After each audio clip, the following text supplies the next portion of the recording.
استغفر الله العظيم استغفر الله العظيم استغفر الله العظيم الذي لا إله إلا هو الحي القيوم وأتوب إلى حضرة المصطفى رسول الله صلى الله عليه وسلم وعلى آله وأصحابه ومن تبع لدينه إلى يوم الدين وإلى أرواح جميع مشايخنا ومعلمينا وذوي الحقوق علينا وجميع المسلمين والمسلمات والمؤمنين من الأرواح من أنفقوا أموالهم وجاهدوا أنفسهم إلى هذا المسجد ثم إلى روح سيد الشيخ عبد القادر الجيلاني والشيخ محمد سلمان المدني والشيخ محمد رشاد بن عبد الله البنجري والشيخ محمد كشف الأنوار بن عجي إسماعيل البنجري والشيخ محمد بن عبد الباقي والشيخ محمد زيني بن عبد الغني والشيخ محمد بستاني بن أسلوي والشيخ أحمد بكر بن حجي من ابن والشيخ أحمد زهدي بن شيخ محمد ثم إلى روح مصنف هذا الكتاب الشيخ زين الدين المالباري والشيخ محمد نواوي بن عمر البنتني شيخهم الفاتحة. بسم الله الرحمن الرحيم. إياك نعبد وإياك نستعين اهدنا الصراط المستقيم صراط الذين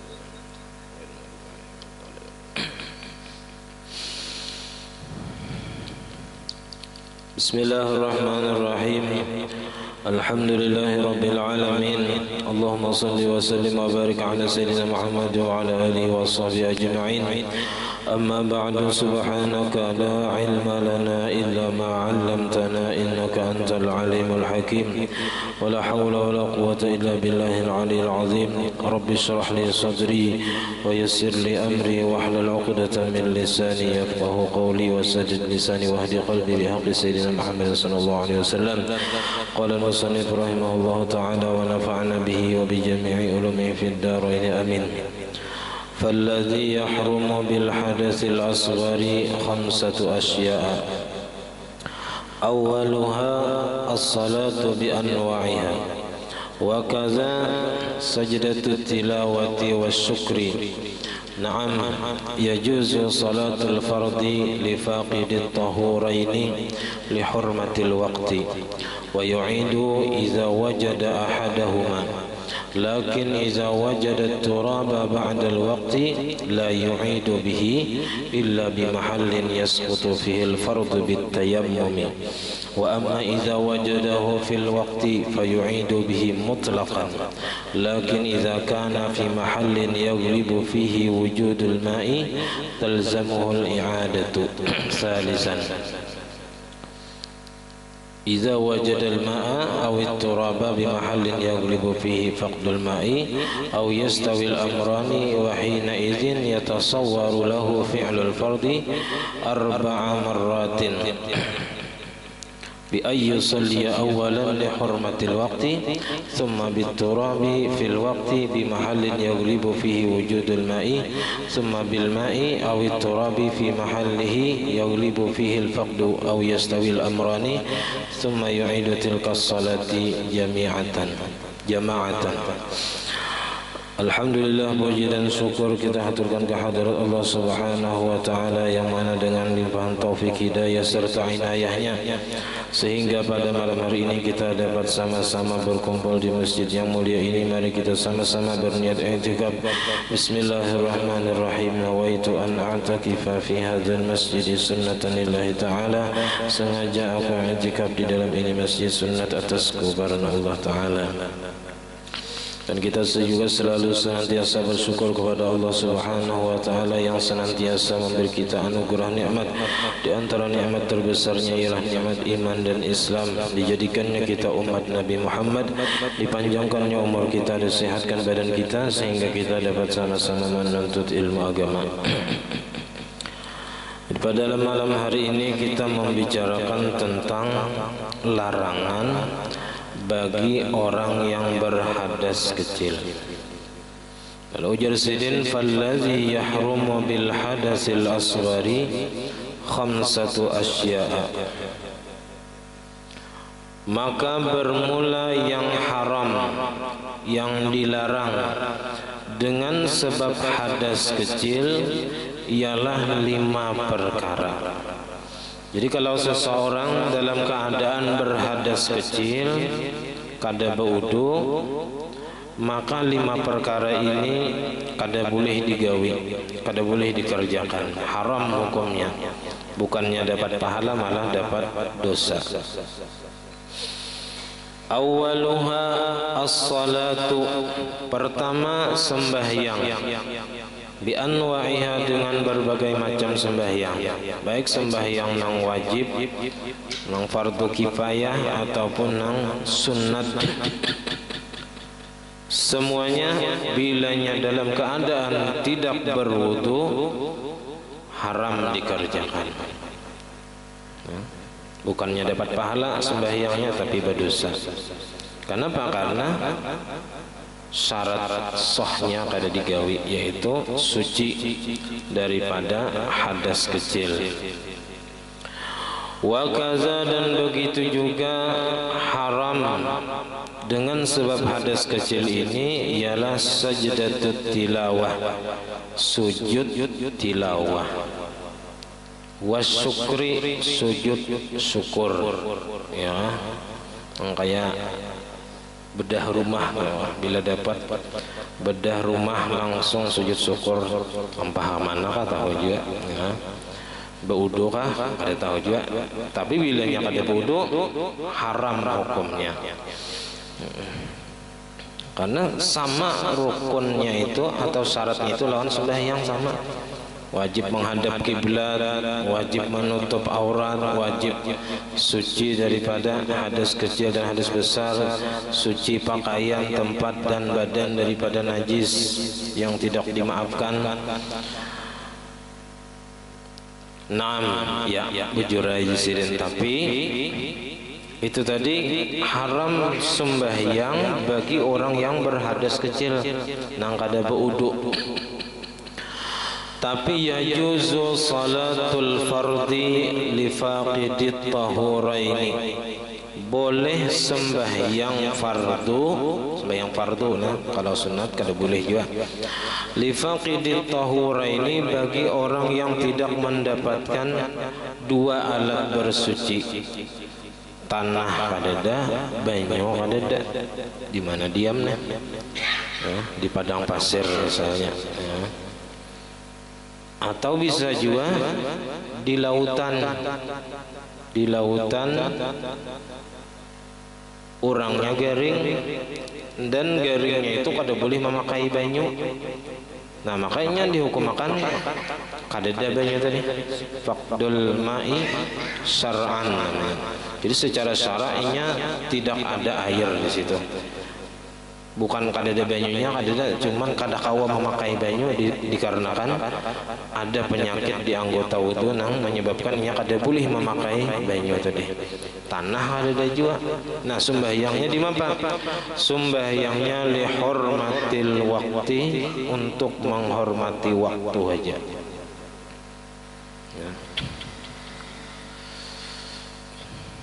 Atau di pesawat banyu kadada, misalnya habis tanah maginannya kadada, kada boleh betayamum di tawing tawing pesawat atau di kursi pesawat itu lain mazhab kita, itu mazhab lain, kayak mazhab Abu Hanifah.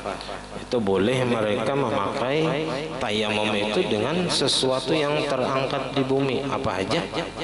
Nah kalau kita mazhab Syafi'i mengartikan sa'idan thayyiban, itu sa'idan itu turabun lahu gubarun, mesti tanah nang ada debunya aja. Mentanah aja kada ada debu, kada kawa juga. Kayak tanah bulanak kada kawa, kecuali dikaringakan dulu. Atau tanah liat, itu tanah tapi kada ada debu.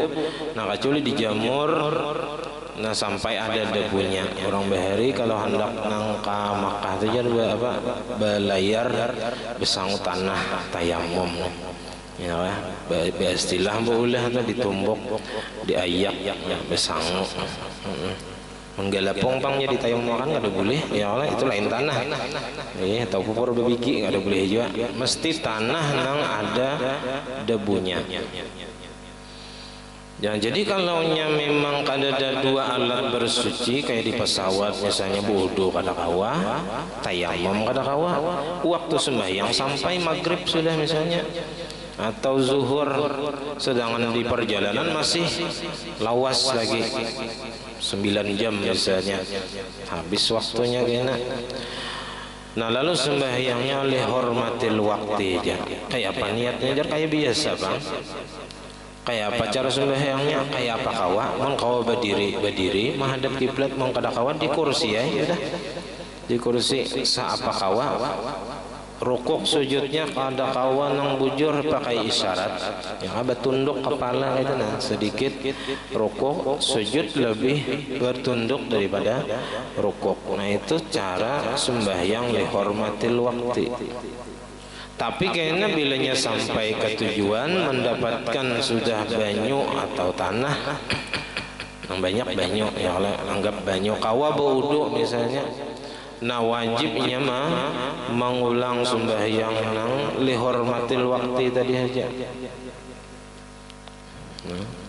Karena sembahyang lihormatil waktu ini bukan menggugurkan kewajiban, tapi menggugurkan dosa, supaya jangan berdosa aja. Artinya kita termasuk orang yang menjaga sembahyang.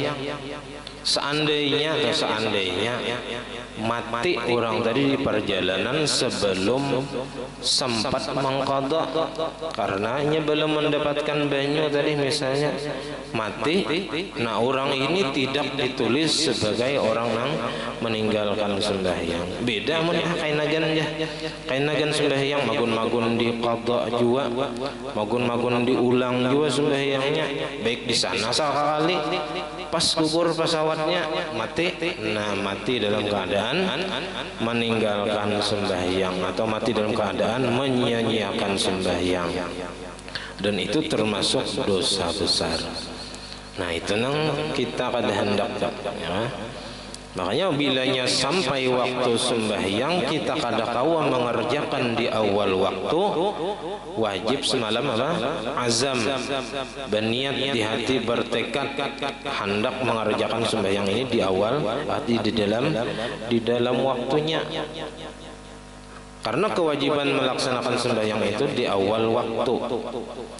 Nah, supaya kita jangan berdosa meninggalkan sembahyang di awal waktu, karena kita kada kawa menggawi di awal waktu, wajib kita berazam atau berniat di dalam hati, jadi kita sahajaku mengerjakan sembahyang zuhur misalnya di dalam waktunya. Bila kita kada berniat kayak itu, sedangkan kita berlambat-lambat sembahyang, nah selama kita kada sembahyang kita berdosa.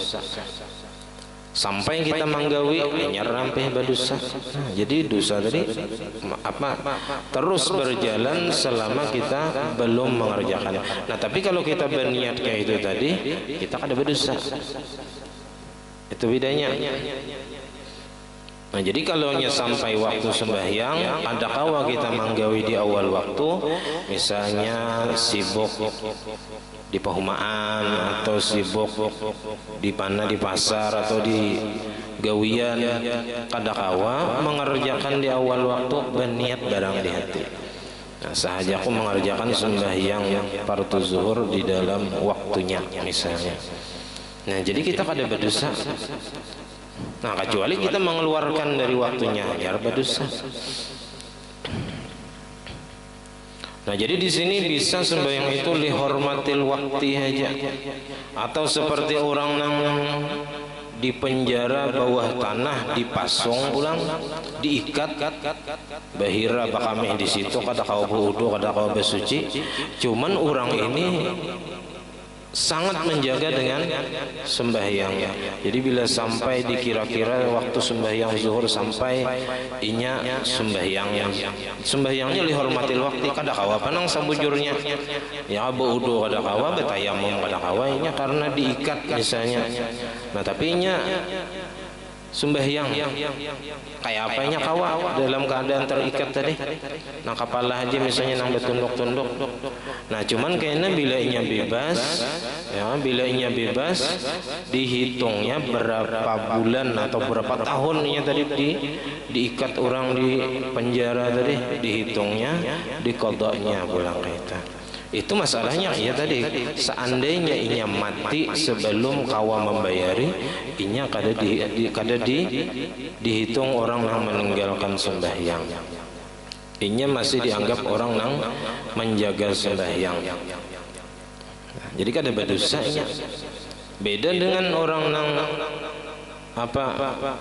kada hendak manggawi kain aja kan ya, magun-magun dikodok juga, magun-magun diulang juga, pas mati sebelum manggawi, sebelum mengkodok, sebelum bebas. Nah orang ini mati dalam keadaan meninggalkan sembahyang.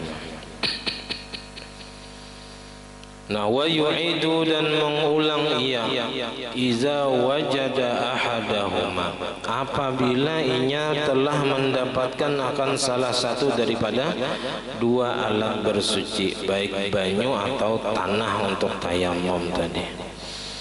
Lakin akan tetapi iza wajadat turaba ba'dal waqti la yu'idu bihi illa bi mahallin yasqutu fihi al-fardu bitayammumi. Akan tetapi apabila mendapatkan ia akan tanah, ini bang didapatnya tanah aja banyak ada. Mendapatkan tanahnya ba'dal waktu, sesudah habis waktu, la yu'idu bihi, tidak wajib mengulang ia dengan tanah tadi, kada wajib. Illa kecuali wajib inya mengulang dengan tanah tadi, bertayamum maksudnya, bimahallin di tempat yasqutu fihil fardu, gugur pada tempat tadi oleh kewajiban bitayammumi dengan tayamum. Misalnya inya berada di tempat nang di situ memang kebiasaannya tidak ada air. Kalau inya mengulang sembahyang tadi dengan tayamum, tapi di tempat nang di situ memang biasanya kadada banyu. Artinya kan kalau inya mengulang sembahyangnya tadi, artinya sembahyangnya itu gugur sudah kewajibannya. Beda kalaunya seseorang tadi mendapatkan tanah lalu inya bertayamum, mendapatkan tanahnya di luar waktu sudah, tapi di tempat nang di situ biasanya ada banyu. Kayak di tempat kita nih, nah biasanya banyak banyu. Waktunya sudah habis, lalu dikodoknya diulangnya dengan tayamum tadi. Nah itu kada wajib. Kenapa? Karena kalau di tempat kita ini bersembahyang dengan tayamum karena ketiadaan banyu, itu kayaknya wajib diulang bahasa sembahyang. Jadi misalnya di tempat kita ini kemarau, sebulan misalnya kada ada banyu, lalu orang sembahyang dengan tayamum selama 1 bulan tayamum. Padahal di tempat itu biasanya ada banyu. Nah ini karena wajib mengulang bahasa sembahyang yang sebulan dengan tayamum tadi, wajib ini mengulang bahasa, wajib diqadanya bahasa, karena di tempat itu biasanya ada banyu. Nang gugur kewajiban itu bila di tempat itu memang biasanya tidak ada banyu, kayak di padang gurun, padang pasir, itu memang di situ biasanya kada ada banyu. Jadi kalau sembahyang di situ dengan tayamum, nah itu kada mengulang, kada wajib mengulang. Tapi kalau di tempat kita di sini sembahyang dengan tayamum lantaran kada ada banyu, tapi biasanya ada banyu, nah maka wajib kena mengulang sembahyang nang dikerjakan dengan tayamum tadi.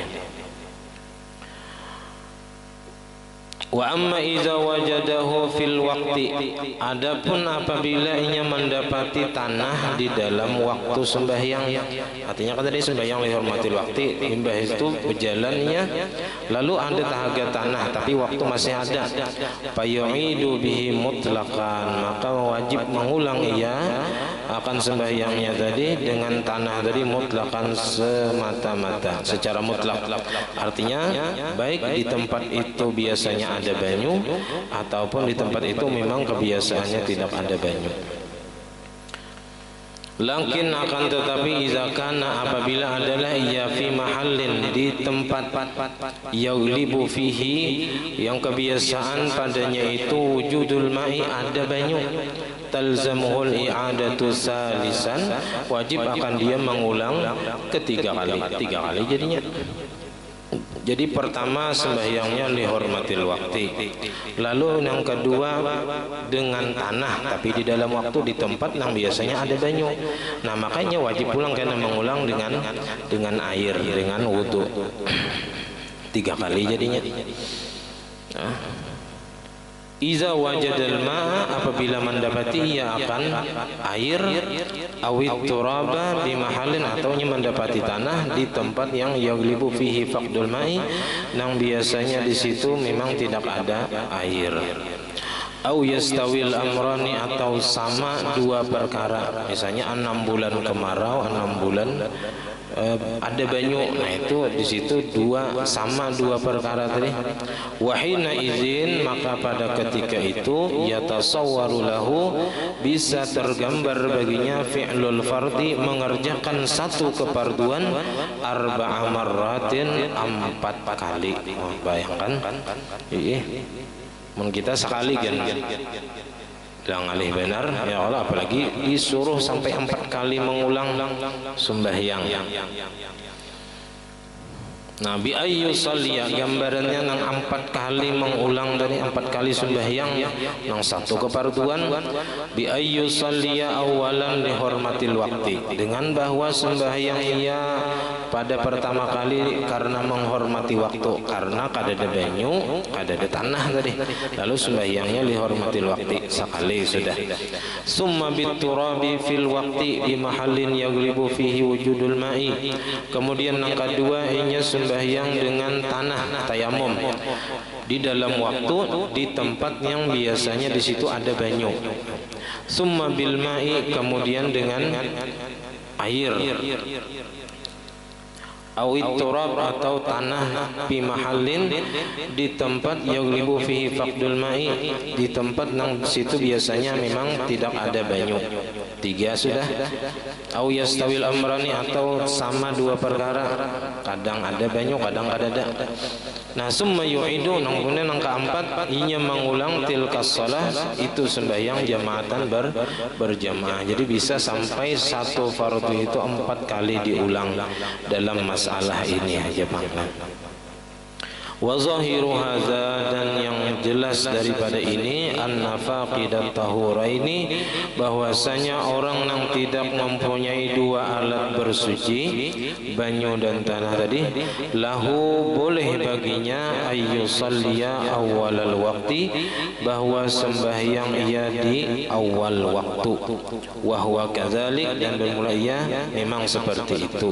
In aisa, jikalau putus asa ia min wujudi ahadihima, daripada ada salah satu daripada air dan tanah tadi padanya. Nah jadi yang pertama, yang haram bagi orang yang berhadas adalah sembahyang dan sujud tilawah dan sujud syukur, ada boleh kecuali berwudu. Wasaniha, yang kedua at-tawafu, tawaf ini kadang-kala di kampung kita mesti tulak ke Makkah sana, ya mengelilingi Baitullah. Ini nang kadang-kala kita gawi, ya kecuali ke sana. Bi anwa'ihi, dengan berbagai macam tawaf, ada tawaf qudum, ada tawaf ifadah, ada tawaf wada, ya, tawaf perpisahan. Nah itu haram bagi orang yang tidak bersuci. Bagi orang yang berhadas kecil kada boleh tawaf, karena tawaf itu adalah ibadah juga.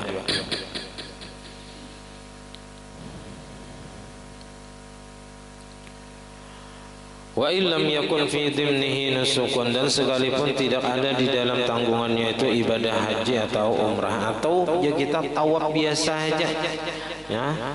Karena tawaf itu kadang mesti dalam rangkaian ibadah haji atau dalam rangkaian ibadah umrah, tapi bisa saja tawaf itu ibadah tersendiri. Ya imbas sembahyang misalnya di Masjidil Haram, hendak tawaf, padahal orangnya kada berhaji, kada berumrah, cuma hendak tawaf aja, boleh aja. Jadi tawaf itu bisa ibadah tersendiri.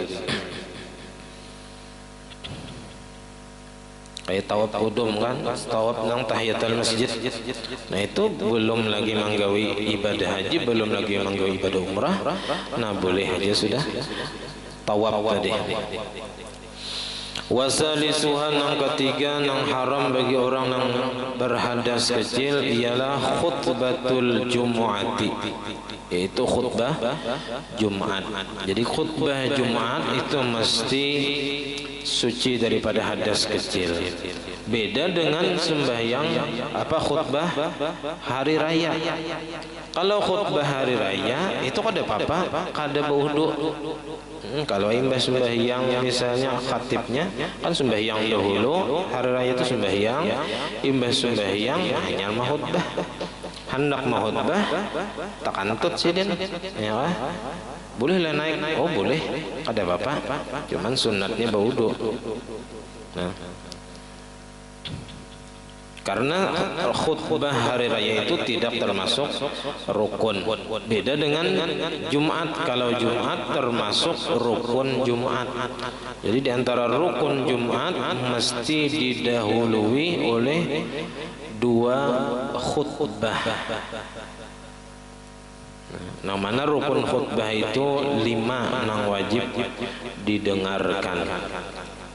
Pertama, alhamdulillah. Yang kedua, salawat kepada Nabi.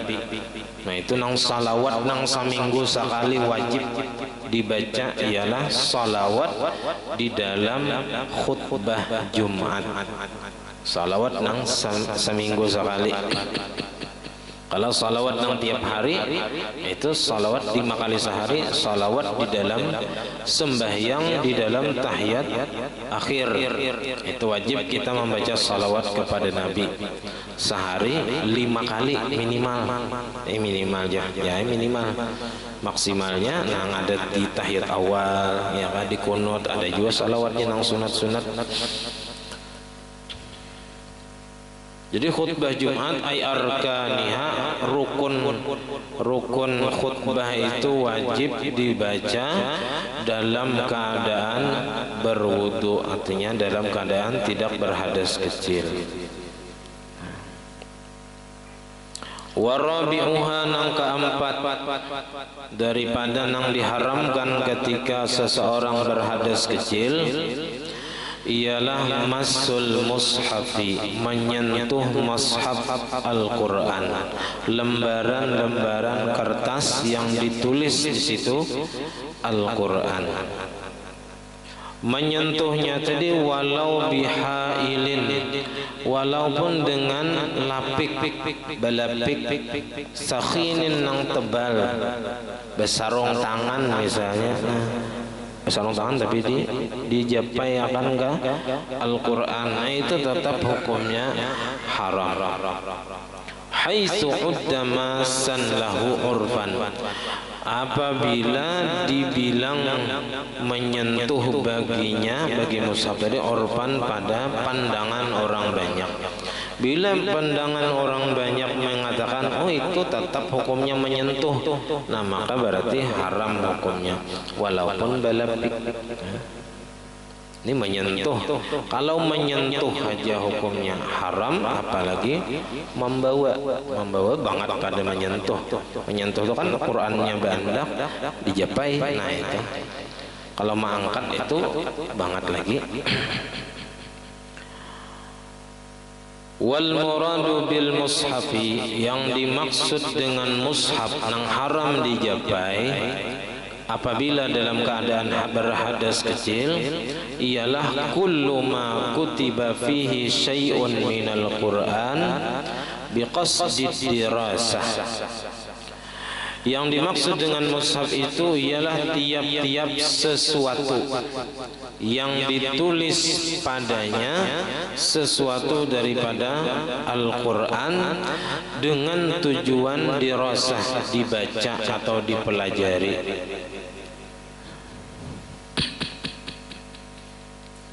Kayak kaligrafi itu misalnya, kaligrafi itu ditulis dengan tujuan supaya dibaca oleh orang yang melihat. Nah, berarti itu dijapai oleh orang nang kada berwudu hukumnya haram. Karena tujuannya tadi menulis itu untuk dibaca. Kalau hin seperti papan lay bahari itulah, kada tahu juga kayak apa papan lay itu. Nah, itu kan nang dibawa ditulis di situ kan dihapus. Misalnya di situ ada tertulis Al-Qur'an. Nah, itu dijapai atau papan atau misalnya kertas. Nah, itu hukumnya haram dijapai apabila tujuan menulis tadi untuk dibaca atau dipelajari. Au umudin atau tihang tihang masjid misalnya ditulisi kaligrafi Al-Quran sakulilingan. Nah, berarti menjapai tihangnya tadi bagi orang yang berhadas kecil hukumnya haram. Au jidarin atau dinding tawing. Nah, ya juga kutiba alaihi ditulis atasnya syai'un minal Qur'an, sesuatu daripada Al-Quran, lidirasati untuk dibaca atau dipelajari.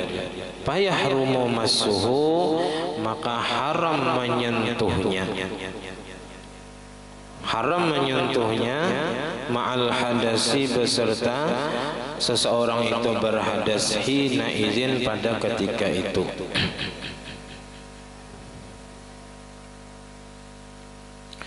Pada ketika ditulis di dinding tadi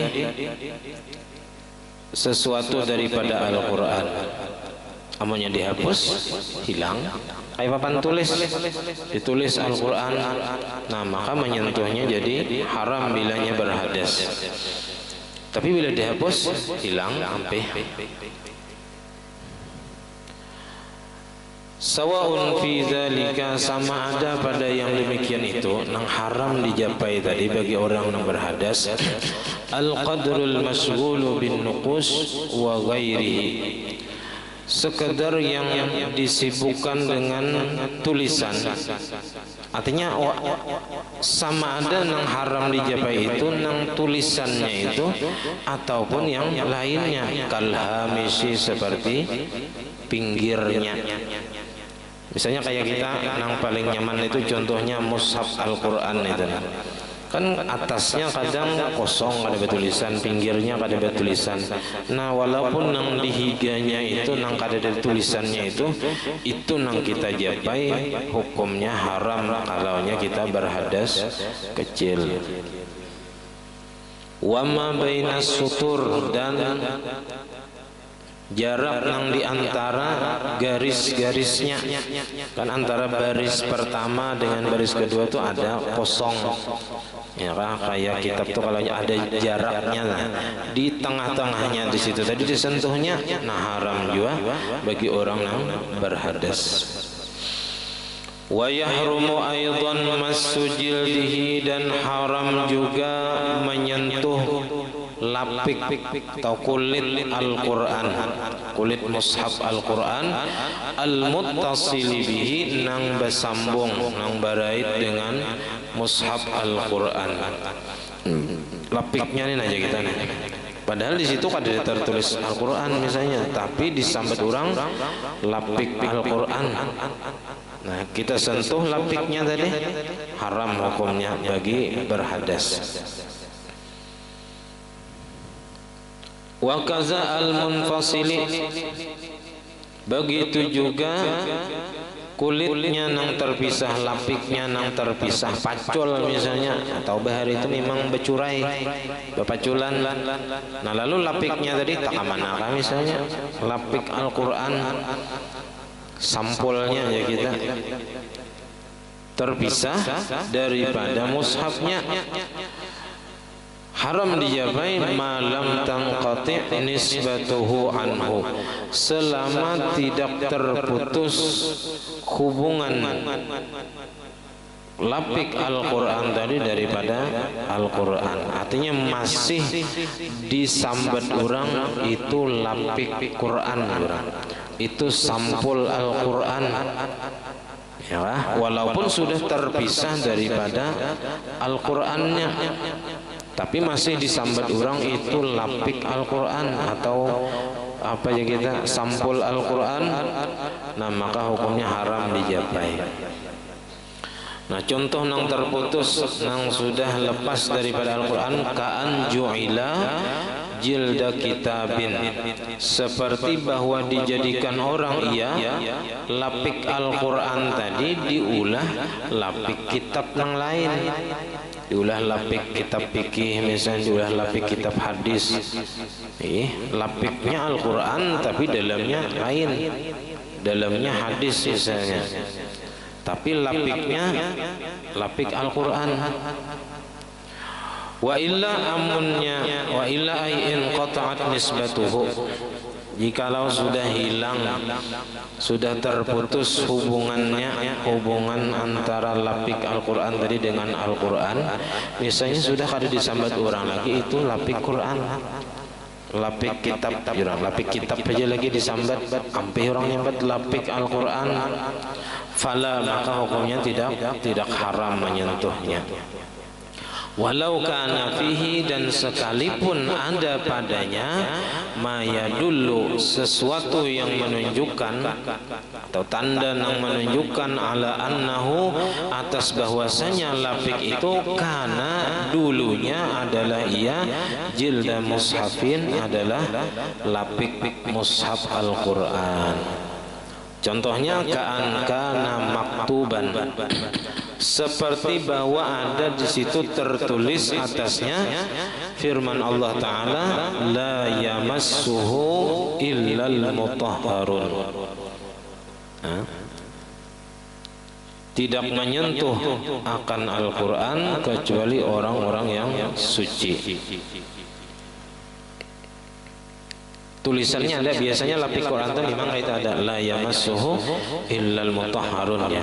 Cuman orang ampih menyambat misalnya lapiknya itu karena pacul takipai, itu diambil orang diulah lapik kitab nang lain, lalu orang ampih menyambat itu lapik Al-Quran, nah maka kada haram hukumnya, walaupun di situ dulunya memang lapik Quran dulunya, cuman orang hampir sudah menyambat karena sudah terlepas daripada Al-Quran misalnya diulah lapik kitab yang lain, nah maka boleh menjapainya.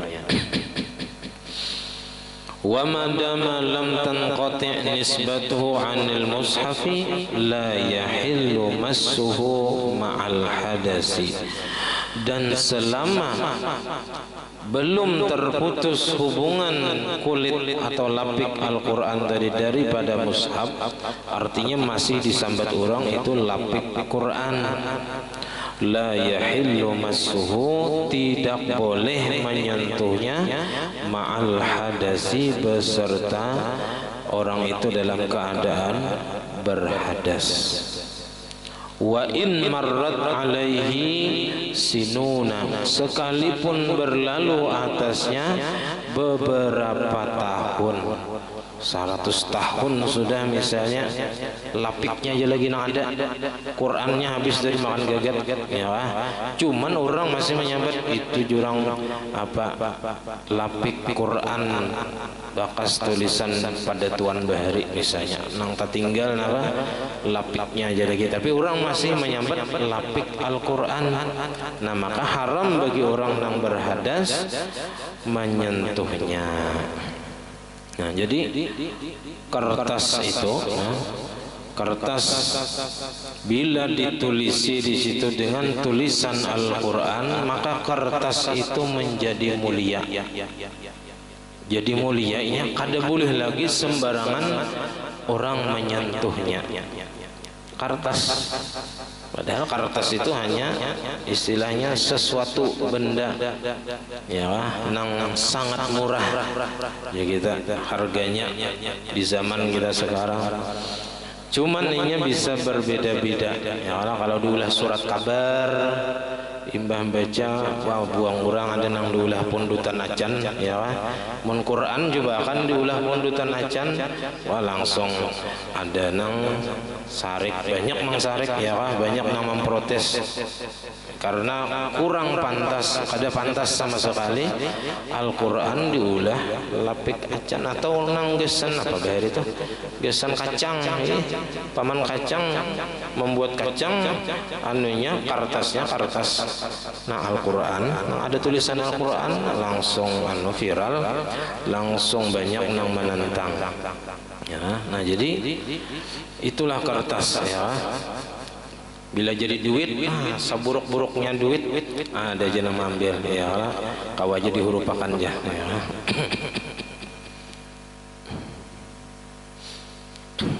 Biar istilahnya duit itu apa, tagugur di kotoran, tagugur di tahi, ada aja nama ambil besok ya kah, payu aja kada tahu juga orang ya Allah.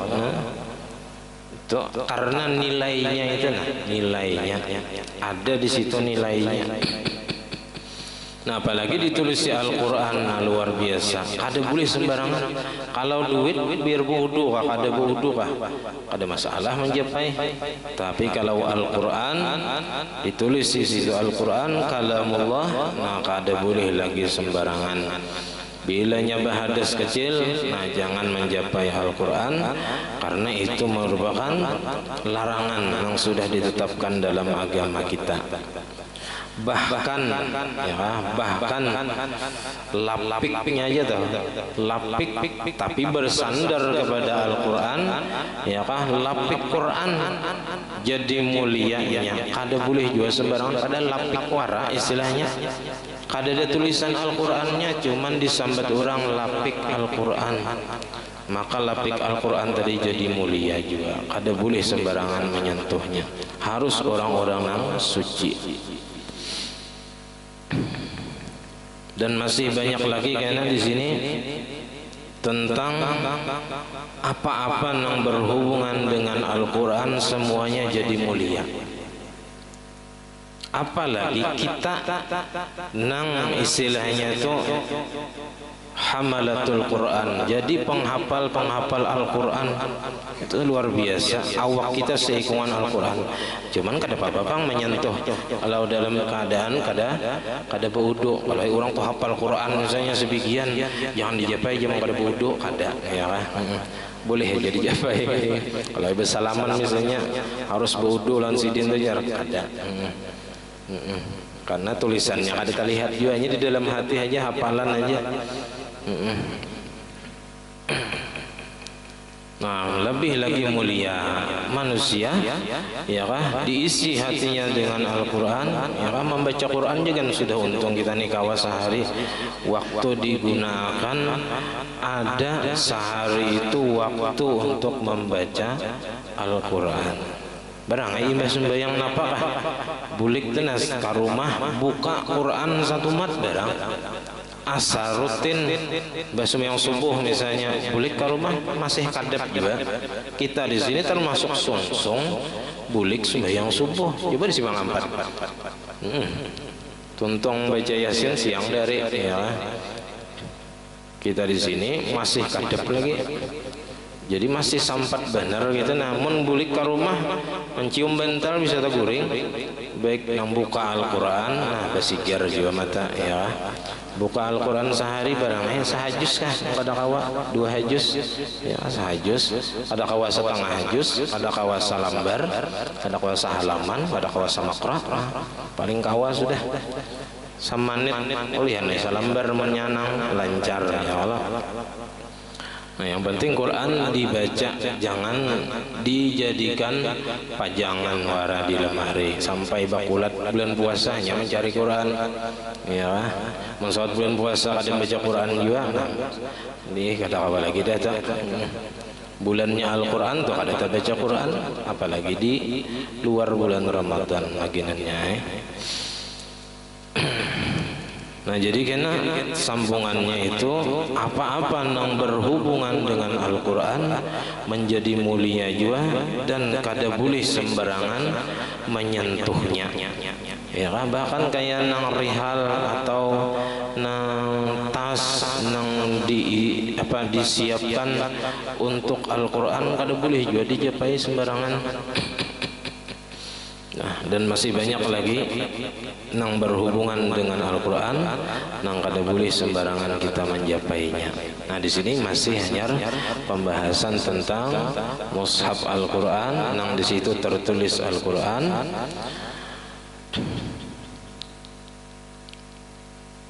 Nah, kemudian wa yahrumu massu alaqatil lauhi. Nah, sampai di sini pengajian kita. Salah dan khilaf ampun dan maaf. Assalamualaikum warahmatullahi wabarakatuh. Al-Fatihah. A'udzubillahi minasyaitonir rajim. Bismillahirrahmanirrahim. Iyyaka na'budu wa iyyaka nasta'in. Shiratal ladzina an'amta 'alaihim. Amin. Bismillahirrahmanirrahim. Alhamdulillahirabbil alamin. Allahumma shalli wa sallim wa barik ala sayyidina Muhammad wa ala alihi wa sahbihi ajma'in. Allahumma faqihna fid din. Allahumma faqihna fid din. Allahumma faqihna fid din wa 'allimna ta'wil warzuqna al-ikhlas fi talabil ilmi wa fi nashrihi wa fi jami' at-ta'at. Allahumma astur 'uyubana wa 'uyubal mu'allimin 'anna wa la tadhhab barakat 'ulumihim 'anna. Allahumma awwilna bil 'ilmi wa zayyinna bil hilmi wa akrimna bit taqwa وجمعنا بالعافية. ربنا هب لنا من أزواجنا وذريتنا قرة أعين واجعلنا للمتقين إماما. ربنا آتنا في الدنيا حسنة وفي الآخرة حسنة وقنا عذاب النار. وصلى الله على سيدنا محمد وعلى آله وصحبه وسلم. الحمد لله رب العالمين. ما شاء الله لا قوة إلا بالله.